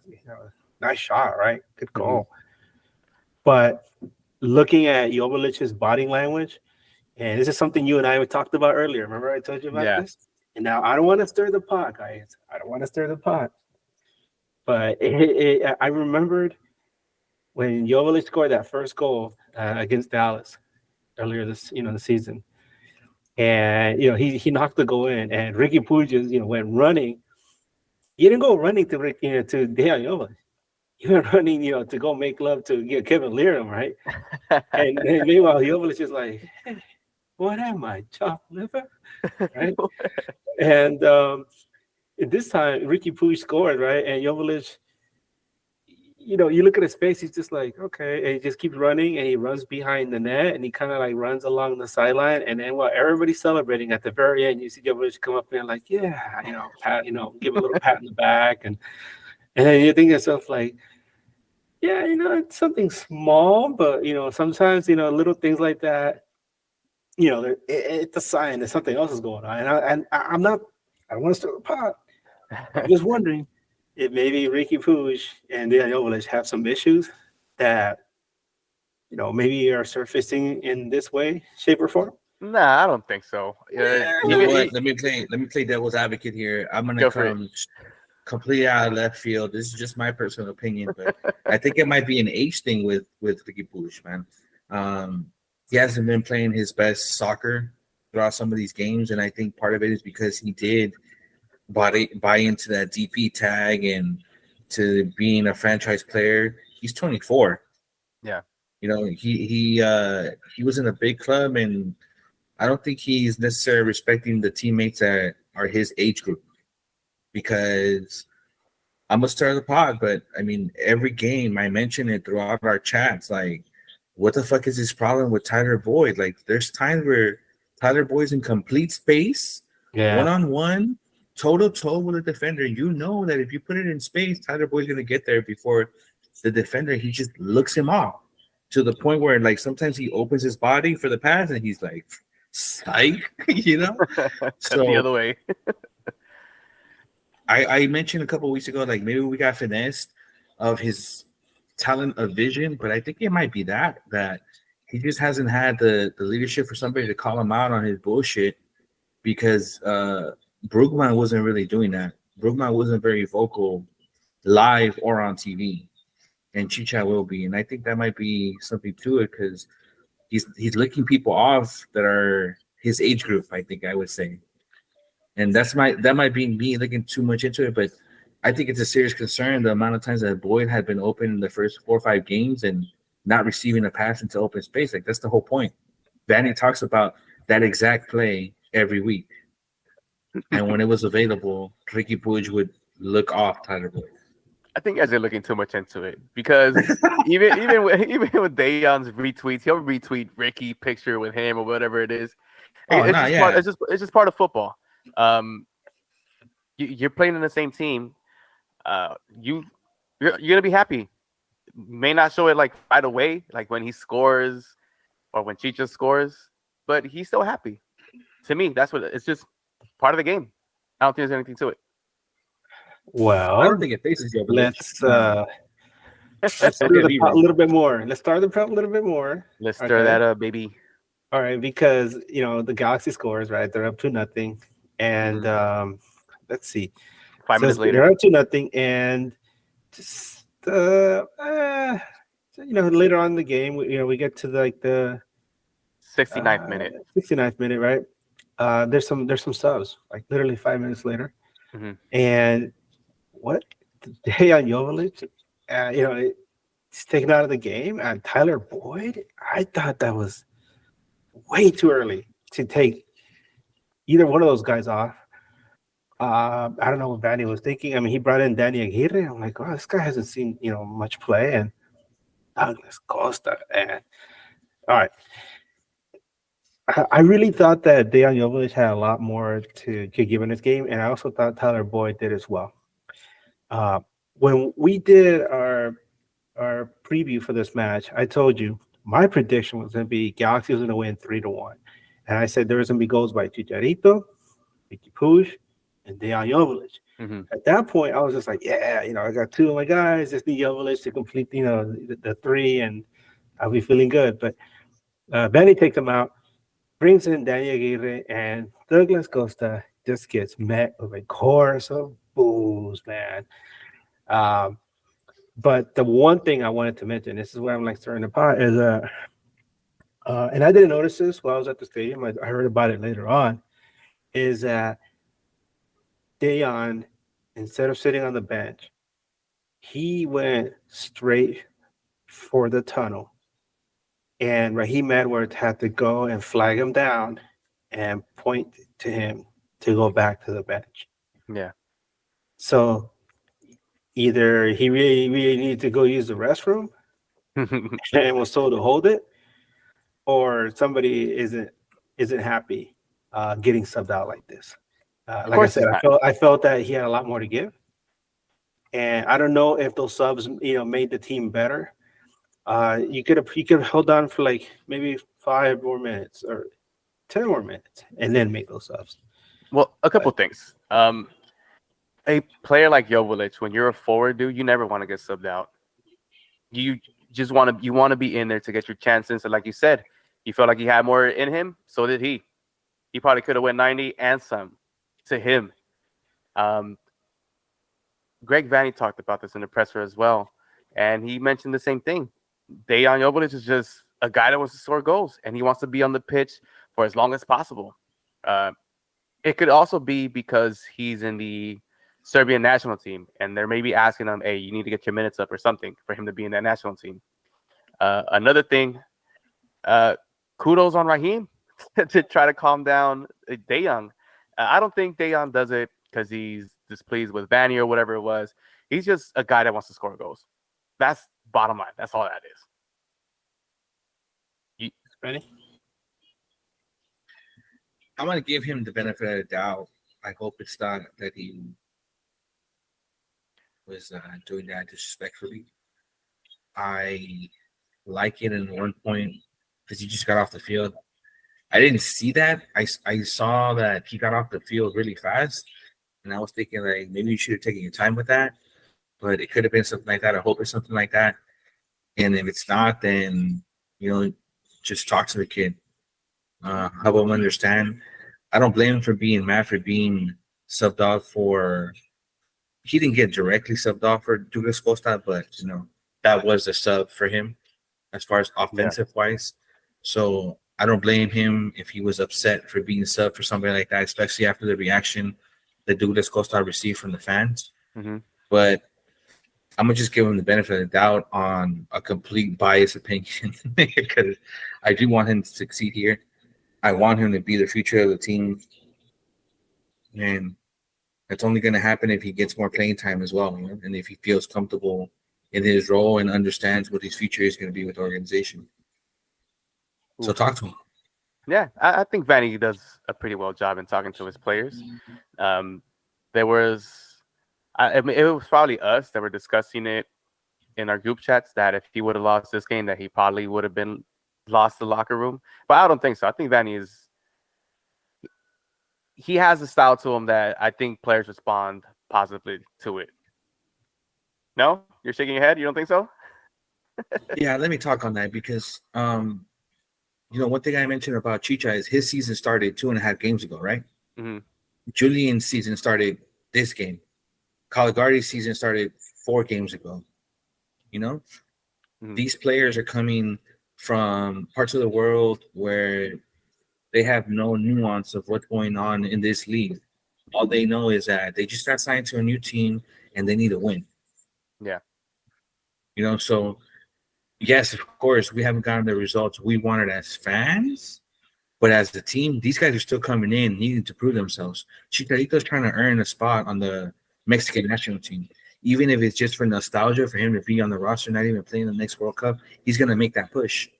And that's going to cause him to ball out for us to get a call-up. Mm-hmm. These 2 wingers, they're trying to get to the next chapter of their careers. They're not trying to retire with the LA Galaxy at 33, 34 years old, right? They're trying to put their mark on this team 2, 3, 4 years max and move on. The only way they're going to do that is if they help us win games, make the playoffs, and help us win titles. This is a whole new season for this team. Yeah. And this is a perfect time to be a fan. This is not the time to talk shit about the team and turn your back on the team. This is what we're fans for. Support the team. You got players that are hungry to move on to the next chapter of their lives. The only way they're going to do that is if they take 2 here. So these subs with with Costa and Aguirre, did you see any type of impact with those 2? I want to say with Aguirre, he's young. I do like the player. Off the bench, I guess it's what we have. I didn't mind it. Costa, as much as I didn't want to see him on the pitch this game or wear the uniform ever again, he kind of had a shot at goal early in the game. And he seemed like he wanted to be involved in the attack. I don't know if you guys saw it the same way. Yeah, I mean, he had a great time at Coachella. He enjoyed the time off. Probably took a yacht to Catalina and back. Caught some swordfish. Had a nice little barbecue, and now he comes into the game refreshed. They're spending a morning at the beach, and of course, he comes in and plays. He runs around a little bit, and I guess you could say he did the bare minimum for somebody in his position. I still don't see him as somebody with the effort that he gives. I don't see it as like a DP worthy effort, but he did like the bare minimum for somebody who I guess is MLS caliber, not upper echelon, but like somewhere in the middle. And he ran up the field. He created a few chances, and he might have scored once, but in the end, he was able to maintain that kind of pressure on Austin's defense, which is fine because you want to keep these guys, pressured, and because Keep they're them trying, honest. they're desperate to get that win as well. So that's good. He's got him in fresh legs, and that's all you can ask for. So I don't know what you guys are going to say, but I was also going to mention something else. On the other side, where I was sitting, we were watching José Sardes warm up, right? And I remember when the call came to bring in some subs, José immediately like looked up, and when he saw that it wasn't him that was being called up, he just kind of put his head down. And so people on our side were like, "Hey, put in José, bring him in." But anyway, back to the Costa thing. Were you gonna say something, Spenny? I think maybe the set for him was a little bit early, but at the same time, at this point, I don't care what his price tag is. Just however you're gonna be used, just be productive. Just don't get no more red cards. Just help us while you're here. At least do that, do your job, and that's it. I don't care what the price tag is. I didn't fucking pay. You guys didn't pay. Nobody listened to this fucking pay. Don't worry about how much he's getting paid. Just hope for the best. You're a Galaxy fan, be a Galaxy fan. He represents the team whether you like it or not. Now you mentioned, don't get some stupid red card again. He's done it before with us. Now, do you expect him, or I don't know if expect is the word, but would you be surprised if he pulls off another stupid stunt where he gets ejected or does something stupid to bring bad attention to this team? Nothing will surprise me, but I have full confidence in Vanny to sit him on the last seat on the bench for the rest of his time here. Vanny has showed us that he'll give somebody a chance, an opportunity. If they're not performing, they won't even see the field anymore. We saw it with Efrain Alvarez before he left the national team. We saw it with Memo Rodriguez. He didn't even get up to warm up sometimes, because he was either told or he was with the understanding that he wasn't going to play just based off the basic stuff, And we saw it with Zabaleta for eating pupusas with a fork, right? Until today. So I have full confidence. I have full confidence that Vanny is capable, willing, and will sit Douglas Costa if he has to. If it comes to another stupid decision like that, he already acknowledged it publicly that Costa apologized to the team and they accepted it. So there's no more excuses for Greg Vanny to even indulge him anymore after another stupid red card like that. Okay? Hey, I can just imagine him in front of everybody in the locker room, offering an apology completely in Portuguese and then just walking off to go take a shower with no interpreter or anything. Just like, okay, boa noite, and just walks off. And people are like, "What did he just say? He apologized." All right, let's just call it. Well, Costa came in. I think they had I'll get it, and Costa had an impact. Later on in the game, in the 84th minute, Ricky Puig could have had his second. He kind of whipped it and missed. Yeah, and in the 90th or 88th, Eric Zabaleta comes in for Caligari. In the 92nd minute, Preston Judd and Uri Rosell come in. And, I mean, the game stays the same. We weren't really put in any danger. The LA Galaxy win this game 2-0. A complete performance by this team in my eyes. Even the subs that came in, even if it was for a little bit. I mean, I think Preston Judd had a shot too that he was trying to inside foot curl to second post or some shit, and he totally missed. But great performance by the LA Galaxy.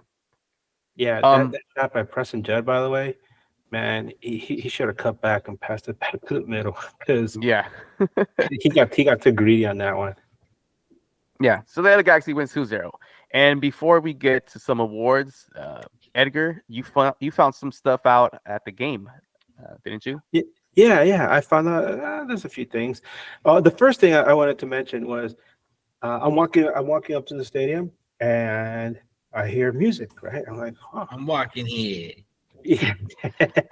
So I hear music and I'm like, where the hell's that music coming? Man, there must be a party in the parking lot. Yeah, sometimes people bring music, right? But no, there's a big pachanga, big old party going on in the Lars Plaza outside the stadium, right? The one that's just beyond the Victoria Block area. And I'm like, what? Did somebody, did somebody just decide like I've had enough?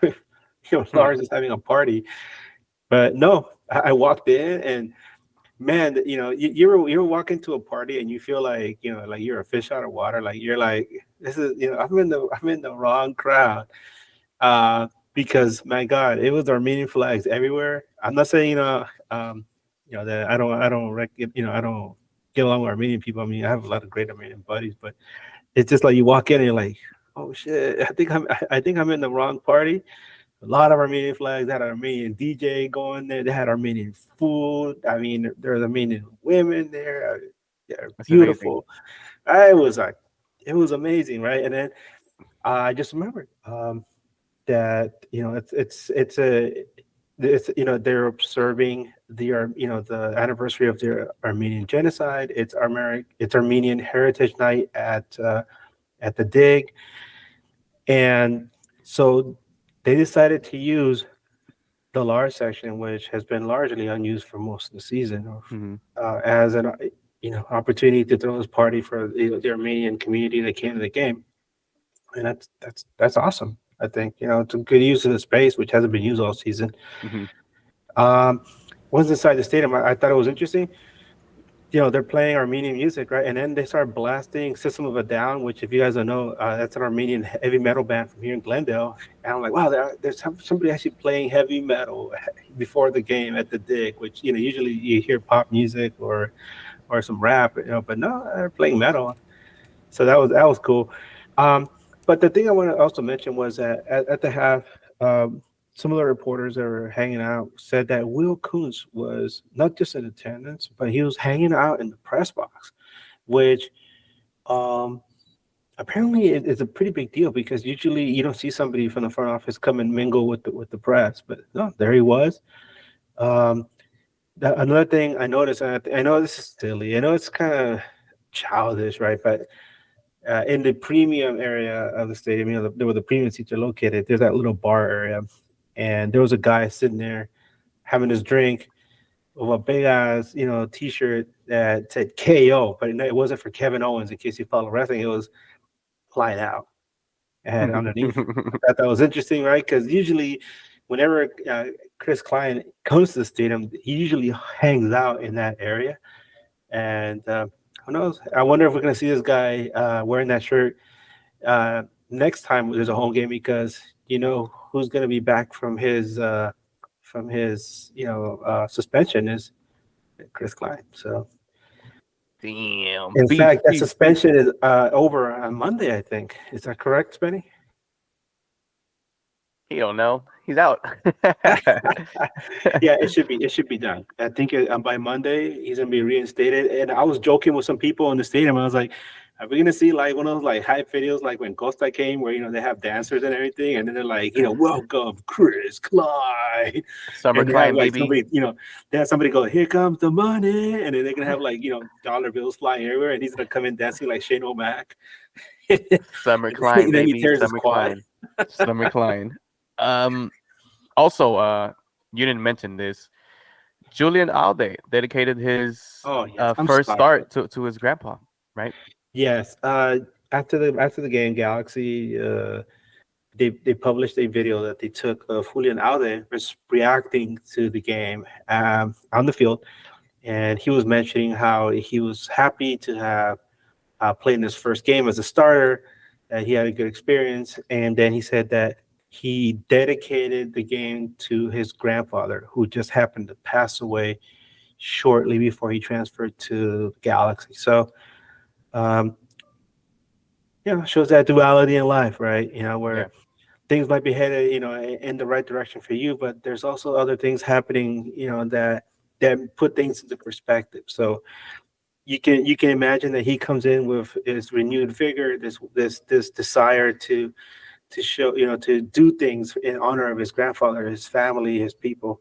So let's hope he keeps that same energy going the rest of the season. And my respects to him and condolences. I don't know if he's watching the show. If you are, mucho respeto. Yeah. So shout out to all the Armenian community. Shout out to Will Kuntz, and shout out to Julian Alde for dedicating that match to his grandpa. All right, boys. Some award times. If Chewy wants to join in, you can join in too, Chewy. Let's start with the hard one. The game is off award. Whose game was off in this match? Let's go with Spenny first. Damn, whose game was off? I'm gonna say just because I have to name somebody, just because I don't want to give, or can I give 2 awards to one person? No, we're not gonna do that one. Nope. DJ, damn. I'm gonna give it to Jalen Neal.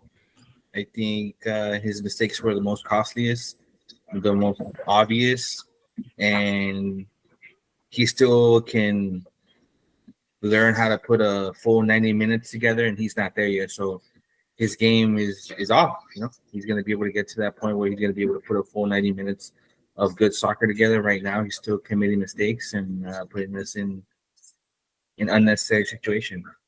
I'm going to just name him just to have to give to somebody. Yeah, because he didn't play bad by any stretch of the imagination. The team didn't play bad at all. It was just, we got to give it to somebody. Edgar, who are you going to give it to? Yeah, it was funny. I was going to mention him as well because we have seen him have these little moments of shakiness in almost every match now. And at some point, somebody's going to capitalize on it and really hurt us. So far, it hasn't happened. But he needs to settle down. I mean, it's funny to say settle down, Jalen Neal, because he is as cool as a dog's nose, man. But yeah, he needs to settle down and actually pay attention to these little things that he does, because these are things that will separate him from being just a good starting defender for LA Galaxy from being a superstar in this league. And I mention that because when I was at the stadium and the game was ending, I'm thinking to myself, you know what? I can actually see Jalen Neal making a push to be an MLS All-Star. Yeah, it just tightening up those mistakes. But it comes with the growing pains. He's a 19-year-old kid who's starting because the other 2 center backs are injured. And he's become a revelation. He's still one of our most solid backs. And it's not to say that he had a bad game, but I will not give it to him. I will not give him the game is off award. I'm just because of the the rating of who scored, I'm gonna give it to the worst rated, which is Martin Cáceres. And it's not to say that he had a bad game. It's just he's at a 6.6, while everybody else in the starting lineup is a 7 and above. He kicked someone's butt. That's kind of harsh. Nah, he didn't play bad. It was just because I had to give it to somebody. He was taking care of 3 kids, bro. Yeah, he was babysitting back there. Yeah, this is a good example of how you lie with statistics, right? How you lie with numbers. Yeah, I believe that some of that rating, for example, for Jalen Neal is because he had so many touches and he completed so many passes. But I think that number is different if you look at turnover, defensive play, stops, and stuff like that. If you're going to consider the all-around performance of the offensive tip just based on numbers, not what we actually saw on the field, then Jalen Neal is going to win it because he had more touches, more passes, and completed more touches and completed more passes and had more dribbles. Yeah.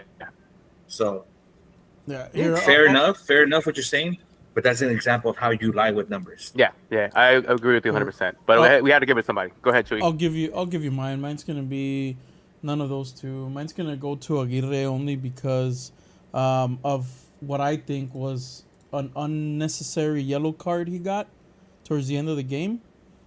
To me,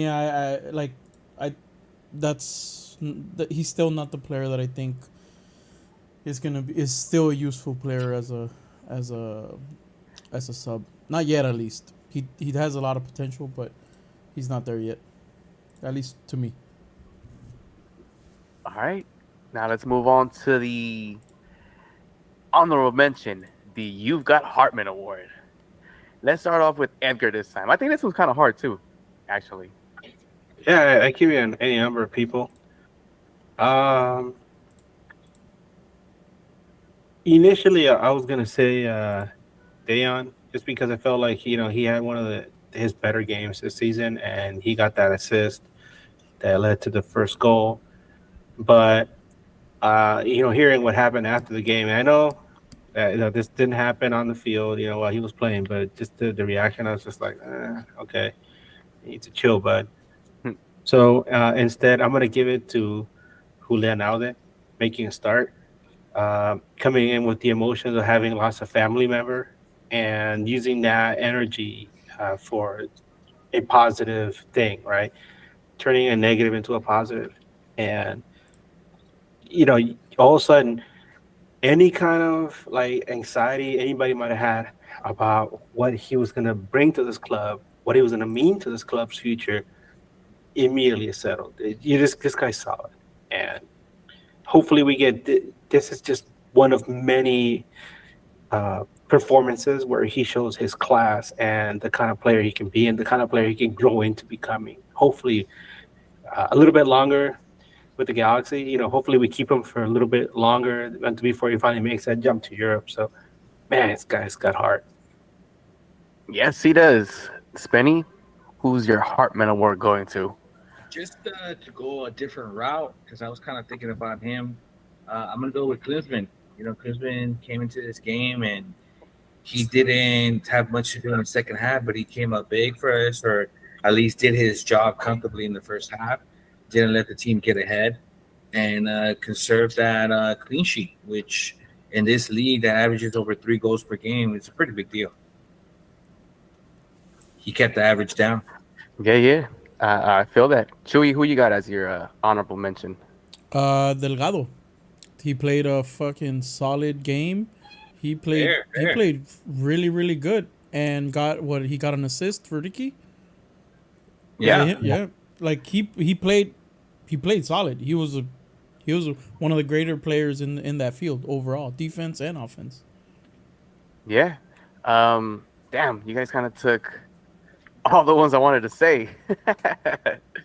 But I'm gonna give it to our captain, Chicharito. His work rate is always there. His intensity is infectious to the rest of the team. This is your captain, and this is a guy, if you play with him, you want to play for him as well. He put the chance that De Jong gave him in the back of the net, and like he said, it was a sigh of relief.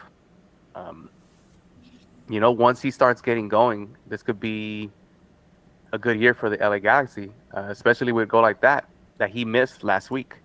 So for being Chicha, I'm gonna give him the honorable mention. The You've Got Heartman Award. And now to the main event, the next standing player of the match. Edgar, who is your next standing player of the match? The man you just mentioned, Chicharito. I feel like he's like the beating heart of this club right now. I know that there's a lot of other guys that are very important to this club that are putting together. It's kind of like you have different components, right, that are making this club better than it was. When we look back to how they were before that Tráfico at the Rose Bowl, and that was an incomplete mess, right? And now we're starting to see this club really come together. I mean, granted, it's still missing some few pieces here and there, but they're really coming together. And the beating heart of this club is Chicharito. And you could feel that energy when he comes in there. You could see it on his face. And he got a quality goal there. He could have had probably another one later on. But man, he does everything you want from a captain. He talks the game and he plays the game like you want your captain to do, and charges up his teammates. So amazing game for him. Good to get his first goal, and let's go, baby. Yeah, Spenny, who you got as your next standing player of the match? Yeah, I agree, man. For me, it's Chicha. He's wearing the captain's band. He's doing what he's supposed to do, scoring. I didn't really pay attention to his, let's say, leadership skills this game, but he did what we expected him to do. He made himself dangerous. He was a threat that caused other players to be a threat, and he scored. What more do you want from Chicha? if anything, score, right? And that's the game winner. Yep, that's why he signed him. Go ahead, game winning goal. Yeah, I see that. Chewy, who you got as your next? For him, it's been 2 games. Yep. Yeah. Same dude, Chicharito. And not just because he scored, but that's a major factor for it. But because he played a couple of balls that were very dangerous, and I mean we just didn't score on them. But he put the ball exactly where it needed to be. It's just the goalie ended up stopping the shot for Ricky and for Jovic. But he could have had 2 assists easily with 1 goal in this game. There was another thing I wanted to mention about Chicha. I don't know if you were done, Chewy, but I wanted to mention it. There was a play in the second half where one of the Austin wingbacks, he made a run up the pitch, and nobody was on him. Nobody was covering him. And all of a sudden, you see Chicha, who was hovering like right above the 18, and he made a beeline. He ran all the way down and chased this guy down and cut off any lanes that he could have had, completely nullified him. And I thought that was remarkable. And to follow up with that, I invite second invitation to the show. I invite everybody to go watch that same play. Chicha not only runs back all the way defensively, but then makes that beeline straight up the field for the counter. And the only reason that he gets stopped is because Tyler Boyd doesn't make a decision and gets out of his way. That stops Chicharito's run. But this guy went from maybe like the 35 to our 30 and then ran all the way back to like the 20-yard line for the opposite team. 35 years old, 2 games in, your captain and your DP if you want to talk about money. Yeah, and this is what you want from your captain too. He really wants to play for the national team, bro. Hey, whatever his motivation is, I hope he keeps it the entire season. You hear what Spenny said? That's your DP right there. That's the kind of stuff I would want to see from a Douglas Costa, but we're not going to get to see that. We get like, whatever kind of effort from him. Have we ever looked at him and said this is a DP player? Like if it's performance in 90 minutes in a match, maybe on a free kick, but not the full 90. Do you even expect Lucas Costa to play 90 plus minutes? You don't. Now, You don't. I'm just being an asshole at this point. I'm contradicting myself. We should support whatever minute Douglas Costa can give us, but that's more of an observation for Chicha. I mean, this guy put in more than 90 minutes. Yeah. He put in more than 90 minutes. He scored. He's your captain. He's your DP if you want to talk about money. He's only 2.5 games into his season. Yeah. Damn. The upside is good. The upside is good. We got a bunch of youngsters playing defense with somebody that's hungry to get back to their national team scoring goals. Look at how much the outlook for this club has changed in the last 2 matches. Granted, the last one was a disappointing loss against, the noisy neighbors, but look at how much this has changed in the last 2 matches. But like I said last week, all it took is for, that the inspiration they get from El Tráfico. What the hell was this earlier in the season? I know I've said it before, but where was it earlier in the season? Can we see more of this, please? Yeah. Can we see more down the line? I like what's being set up for the Orlando game, because now you are not going to have Ricky Puig, due to yellow card accumulation. He's not going to be eligible to play in next game. I would like to see him travel still with the team, but if he's not allowed to, so be it. If he's allowed to, I would like him to be on the bench supporting the squad.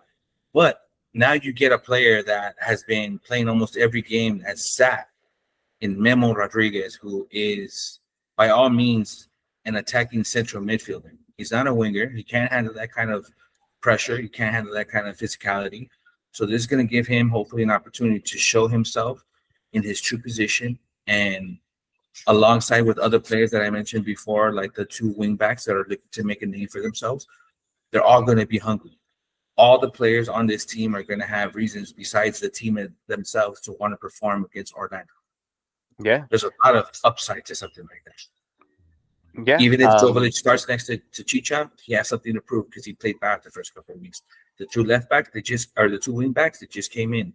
Memo sat the entire game. Most of these players have a reason. Yep. Well, my next standing player was going to go to Ricky Puig, but you guys kind of convinced me on the Chicha. Nah, I'll still give it to Ricky.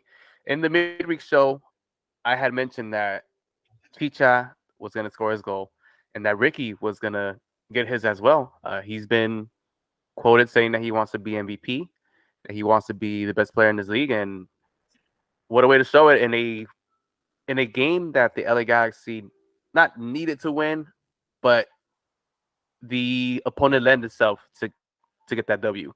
And the back-to-back great games by the LA Galaxy, and this time they ended up with the 3 points. So I'm not even mad about it. All right, boys, we got some questions, and then we are at it. Can I ask you one off the chat? Go ahead. So this is a good one.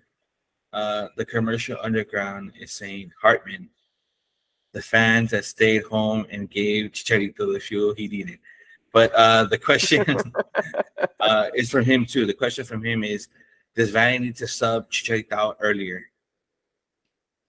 I mean, a 2-0 is still a tricky score anytime in the match. Maybe if you're at the 85th and I don't know, dude. It's tricky. I don't know. He's your captain. He's the most. He makes the most money in the team. He's probably why some of the people are there to see him. He's feeling it too. Yeah, and he's hot. And he's hot, so you kind of leave him in there. Yeah, but then you don't want to put that much mileage on an aging body like that because you're gonna need him throughout the whole season. Bro, we did it last year. I was gonna say the only reason where you want to sit him down is, maybe to give him a rest because you don't want to re-aggravate whatever injury he had at the start of the season, the hamstring. But I guess why I say he's feeling it. He's hot. He's let him go. I would probably sub him earlier on an away game and depending on a turf field, but at a home game, probably not. I think if you go by the letter of the question, yes, you sub him out earlier. How much earlier is up to you. I think the 90th minute plus wasn't necessary unless you were really trying to, or you're really convinced as a coach that he was going to involve himself in a second goal for himself or a third goal for the team, so he can get that applause off the field. But I'm not mad at it, but I think it could have came earlier without any sort of reservation either. It could have been justified to maybe sell him as late as the 86, even as early as maybe the 75th or 78th. Yeah, but I mean, he didn't, so we got the win. Let's go. I just think the Jovic sub came in too early too. Yeah, so we were forced to kind of play a little bit longer with him. You can't bring in two forwards and still maintain that same pressure. At least I don't think so. Not with the roster that we have. All right, well, here we go with the questions on Instagram. This was more of a statement. Rock RDA, still Klein out. Next one. Through the morals. Was that a question? It was sure. Yes. It was a statement. Yes. Was it a question? Yeah, sure. Cool. Through the morals lens, with the Open Cup and Leagues Cup coming up, who gets more and less playing time? I think in the Open Cups, Judd will get more playing time. Aguirre will get more playing time. I'm not sure. Well, Efra will probably get more playing time. There you go. So I think we'll agree with Brian, but my question is, which one matters more? The Leagues Cup. Leagues Cup. Or that one gives you a Champions League, no? Oh, they both give you a Champions League. Both of them give you. Well, if you win either one of them, they give you Champions League. But which one matters more? Open Cup. You can't win both of them with this roster at this time. You can go after one. You can legitimately go after one if you're not going to go after the MLS season and the other cup. But which is more important? I think Open Cup would be easier. Or the League Cup. Yeah, Open Cup is more accessible to the LA Galaxy. Yeah. By far. But I mean, it'd be nice to see in leagues. You're changing my question. I'm not asking which is more acceptable. I'm saying which one's more important. I want to say Open because it counts for trophies of your league. And you get to put a trophy in your trophy case, which we already have a bunch of Open Cups. So that one because it matters to our league. Next one. Country. Yeah. Logan Jones. It's starting to get really annoying if Chicha flopping like a fish. He doesn't flop like a fish. He flops like LeBron. Damn, that's a clip. Damn. GK13. Will you guys have an Austin, aka Ethan, on the show? He also asks, heard we're getting Balotelli. Hell no. I hope not. Shit. Oh no. It's toxico. Hell no. Ex Fern Dog. One more win and we are in the playoff spot, baby. Yeah. Yeah, for real, right? Clip Nation 805. Hey, Clip Nation. Is Zlatan coming back? No. I hope not. He should never left. Let him go to Kansas City. Damn. Damn. The Cristiano treatment. Hey, fuck it. If it was good for CR7, it's got to be good for Zlatan too, you know? Yeah. Arped Raza 83. Since we had quote unquote success from the start with the 5-3-2 or 3-5-2, will they repeat it? Hopefully. Yeah. I'm hoping. I just hope they make the right decision for whoever the opponent is. If we see it again, good. If we don't need it again, good. Yeah. Yes. LA Galaxy 96. Any news of potential SG and FO meeting, or are we just in a waiting game? That I'm not sure. I haven't heard nothing. Yeah, we haven't heard anything Yeah, from anybody. there was just a recent meeting, 2-3 weeks ago? But Yeah. besides that, nothing new. Yeah, and if there is something that pops up and any of the support group president want to come on and give us a scoop, you know, you guys are always more than welcome to come over and talk some shit, nag with us. I'm sure there's gonna be if this hasn't gotten better by the July game, I'm sure there's gonna be a big meeting before the 4th of July game. We'll see. Tony, be real. Window closes soon. Window closes tomorrow. Any rumors on signings? Heard Barca coaches not impressed with Julian. Ooh, damn. We haven't heard any rumors. The only, I guess, information that we got is whatever Josh told Edgar. So we don't know. At this point, we don't know. I don't think even they know. To be honest. Yeah, I don't think anybody knows. And the whole thing with Julian not impressing the coaches, bring him back. Nah. I'd like to hear, who the source was for that, because I hadn't heard anything about that, not even like whispers or anything. Yeah. I like to see the biggest publication that's pertinent to this rumor, because I don't see nothing either. And last question from our pod BFFs, straight from the stands. No added wingers coming by the looks of it. Same lineup formation moving forward. I think what Spenny said was correct. Whatever opponent is on the field and whatever lineup you go with, as long as it works. But if this one keeps working, I mean, why not, right? Yeah, pretty much. Yeah. So to piggyback off that, the transfer window closes, but teams can still work out trades throughout the season, correct? Interleague transfers. Yeah, throughout the season, right? So I don't know. Maybe we could see Efra being shipped off somewhere for like a serviceable winger at some point. What do you guys You think? think Efra we're gonna get that much money for Efra, or that good of a player? God damn, I bro. don't know. Hey, send them to Montreal, dude. They're hurting. they're in deep trouble over there. Yeah, that's true. At this point, Efra would have to learn French. I don't even think, honestly, at this point, I don't even think Liga MX wants Efra. Damn. Hey, don't I be just want to mean. entertain the idea of like Efra going to Montreal, having learned French, and having to go up and be like, "Can I have a Royale with cheese, please?" Is that what they call Big Macs over there? Damn. That's what they call them, baby. Anyway, that does it for the questions. Thank you to everybody who Quarter submitted pounders questions. with cheese. You got to get that right. Quarter pounder with cheese. So the LA Galaxy next week, without El Riquísimo Puig, are gonna head to Orlando. An Orlando team that's 3-3-2. Spenny, do you want to say anything quick? Yeah. It's real quick. I want to give you guys a quick thing. We're gonna do a preview, a more in-depth preview of Orlando. Hopefully, we get one of their pods on as well, so we can get their point of view. Mm-hmm. But Orlando's in a weird situation. They're like in the middle of the pack in the East, and they just took a thumping from DC United at home. They have lost 3 straight home games now, including one to Charlotte. So they're having their issues as well. Normally, Galaxy goes down there, and it's always an issue. Anytime Galaxy has to go out there and they have to play like one of those games, early in the day, which I think this might be one of those cases. Galaxy always has an issue, but whether Puig is not there, it's still an opportunity to jump on these guys with that renewed energy this club is experiencing, and keep it going.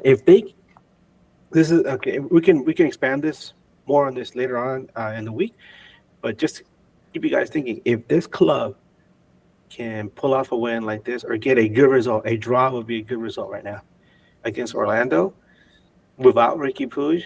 It'll show how much this club has matured over the last 4 to 6 weeks. There it is, perfectly said. Stay tuned for the midweek show. We'll keep you guys posted. Hopefully, we could get some Orlando SC podcasters to join us so we could talk some shit, some banter. And that does it for us today. Thank you to everybody that tuned in. If you guys are hearing it later on Spotify and Apple Podcasts, we encourage you guys to watch the live show. We do a lot of funny faces, and the group chat's always lit. You can find me as Bryant Nags on Instagram and Twitter. Edgar? You can find me on Twitter and Instagram as Edgar Nags. I'm the only Eddie here right now. That's right, baby. Spenny?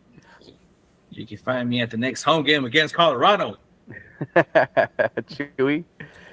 You guys can find me as Chavez J.A. Chavez Ha on all my social media. Pretty easy, pretty simple. And you can find Eddie at Coachella. Hope you're having fun, bro. Hope you're watching this too while you're having fun. Well, you're probably not going to watch it. Fucking watching. Hell nah. But you'll probably watch it on the way back home. Anyways, guys, from Edgar, Spenny, Chiasso, and myself, we're out of here. Keep on nagging.